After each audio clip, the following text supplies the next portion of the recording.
I'm here today to introduce you to a series of videos that are going to take you behind the scenes of the development of Operation Flashpoint Dragon Rising. Signal, go, go! Oscar Mike, out! ET gunner on their left flank. The hardcore game mode is for the true fans of Flashpoint.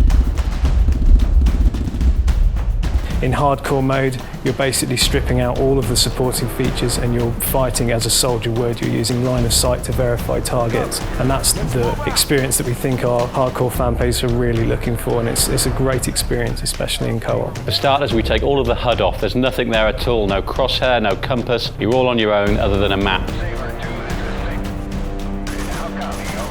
Still hold LZ. Okay, so a lot of people are wondering, why have we taken everything up on hardcore? Why don't you even have a compass? But after reading some of the feedback we got from the forums and some of the feedback from some of the people playing the game at E3, we made a conscious decision to strip everything out. It is hardcore, it's turning it right up to 11.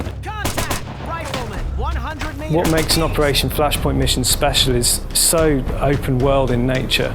In most games you're very drawn through a very narrow corridor, whereas in Operation Flashpoint you really are left open to translate your orders as you see fit. There's a lot of room for manoeuvre and to adapt your tactics on the fly to what's immediately in front of you. You could attack any objective from any direction you want to. As a result of this, the AI has to be able to react, it has to be able to carry out threat assessment, it has a morale system, it's checking what the player is doing and where the player is and how well armed they are. One of the things that we really tried to achieve in Operation Flashpoint was a level of realism with the military tactics used.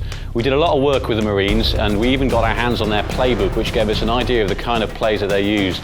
These plays work in very much the same way as, say, an American football play. They have distinct strategies that they use at distinct moments. We've incorporated as many of these as possible into Operation Flashpoint, and we give the user the ability to do quite complex manoeuvres like flanking, assaults, engage. As well as this, there is inherent behaviours that the team's AI will carry out.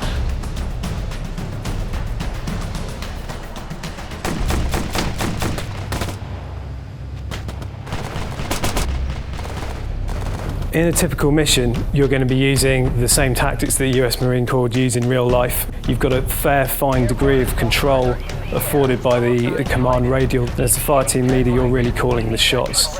So you have a lot of control over your fire team. You can change the formation, you can change their rules of engagement, also their tactical spread, and then on top of that you have all sorts of abilities to give flanking orders, assault orders, suppressing orders. One of the context-sensitive orders you can issue is assault building, and this will allow you and your fire team to force your way in through the door and clear all the rooms within that building.